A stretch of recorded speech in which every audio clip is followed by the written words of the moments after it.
Hi students, if your memory is very well, then you could remember that we were revealing some secrets.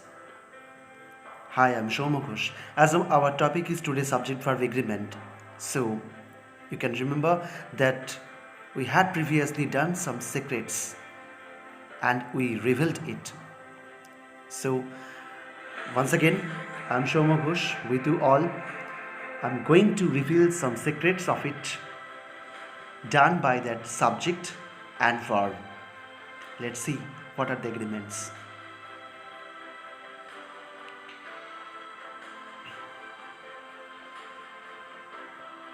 See, when you are joining two or more singular subjects by using or nor, it will take a singular verb.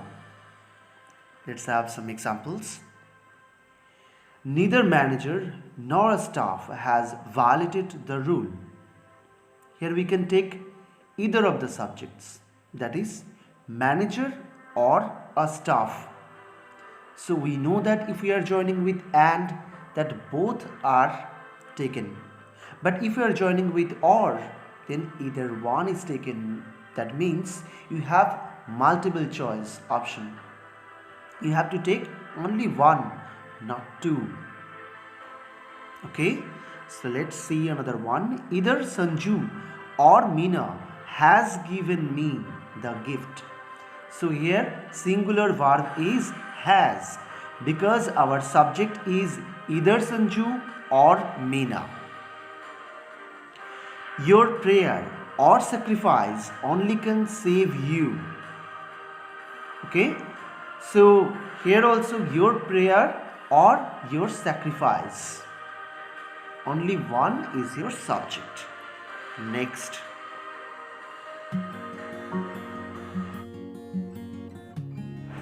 Students, for the better understanding, I have done some road work here. On the top you can see that or and nor gives you the one option to choose. That means either chocolate or sweet you have. So I have to put the singular verb. So I have written and circled here the singular as here. And then if you have the same person and you are joining with either the students or the teacher, so it's from the same person, it's joined together by the or, so it will claim that it will take the nearest one. So the teacher here is a singular noun, so our verb is singular, that is claims. But remember that if it is from the one person and one is singular and one is plural here, so better to write the singular noun at first and then the plural noun, that is either the teacher or the students. So our students, that is plural, so it will take the plural verb here. So remember that one, it is better to write either we can take the both, but grammarian says that it is better to write the plural nouns latter and the plural verb will follow it. Okay, got it now? So in this slide, I will discuss about if the two subjects joined by or nor have any plural form. That means we have discussed already about two subjects which are joined together by or nor. If they are singular, then it will take the singular verb.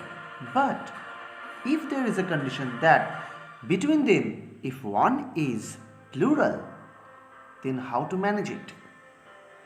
The verb will be plural. See that. Neither Shanku nor his friends are playing the game. So here is the difficulties to manage, that neither Shanku, that is singular, nor his friends, that is plural, and for that nearest subject the verb will be plural. So our subject, nearest subject is his friends. Now you can ask me, if I write like neither his friends nor Shanku, what will be there? But I want to suggest you one thing. If you have same person, means we are using here the third person, Shanku and his friends both are in the third person. So if you are using the same person, better to use the plural verb, the plural subject at next. Means do not use his friends, neither his friends nor Shanku. Better to use neither Shanku nor his friends. So the plural verb will be the nearest to that plural subject. And our rules, that agreement will be fulfilled. Okay, let's see another one. Either your car or your bikes. See that again, I have said that plural subject nearest to the verb, that the verb can be the plural and we can maintain the rule.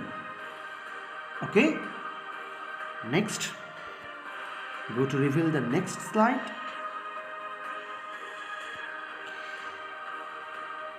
Now, there is another option and problem also. For two or more subjects, the same thing of different persons. Here is that condition. If they are of different persons joined with or not, should follow the rule 2-3-1. You might be surprising. What is 2-3-1? No? So yes, for you, I'll reveal that 2-3-1, that is not a code. It's about second person, third person and first person. Got it?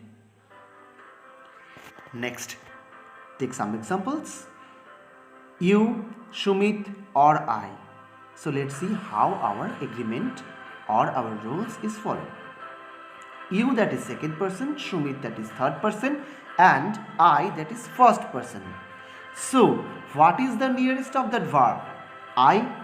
So we will put the verb according to the nearest subject, that is I. So I will take obviously am, isn't it? So that's why that rules is followed. So we have to remember 2-3-1, that means second person, third person and then first person. If you have three persons in one subject.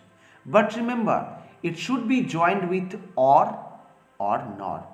If you are joining with and, then there are three persons. So no question about that, whether it will be singular or plural, it will obviously will be plural. Next, you or he. Now second person and third person. So we have used here 2 and 3. So 1 is omitted here. So he, that's why we have written has. Done the mistake. So nearest subject is he. Next one, he or I. Now third person is there and first person is there. So we have to follow. We can't break the rule. So 3 and 1. He or I. Then the verb is taking the nearest one, that is I, and it's becoming am, selected for the post. Clear? So here also one rule I can set. If I say you or I, 2-1. Okay, so better to write you at the first and then I am selected. Okay.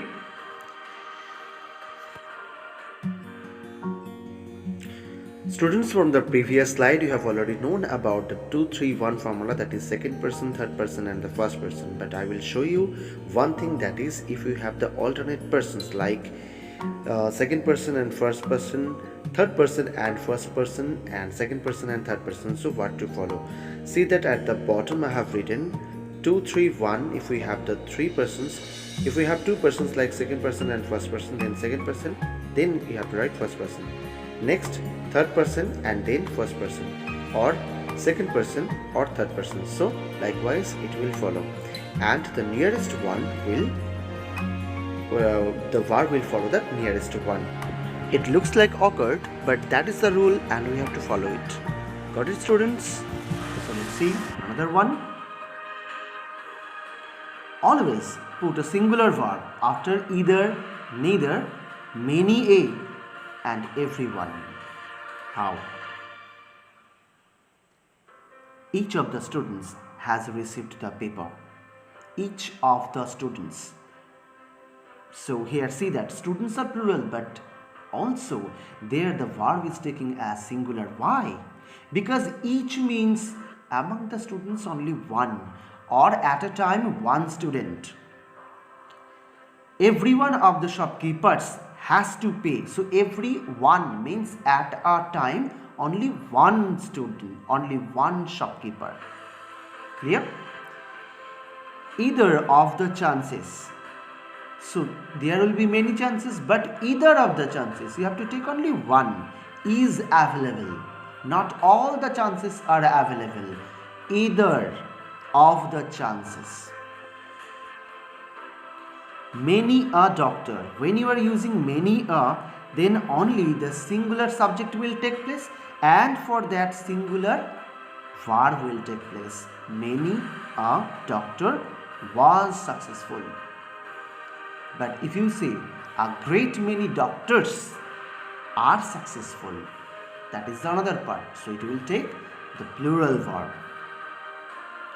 So I think we have revealed so many things, and also we'll keep going on revealing some more and more agreements created by the two friends, subject and verb. So for today, it's thank you, and thank you for watching my video. We will be revealing once again, but for that, keep these secrets dark. Bye bye. See you in the next video.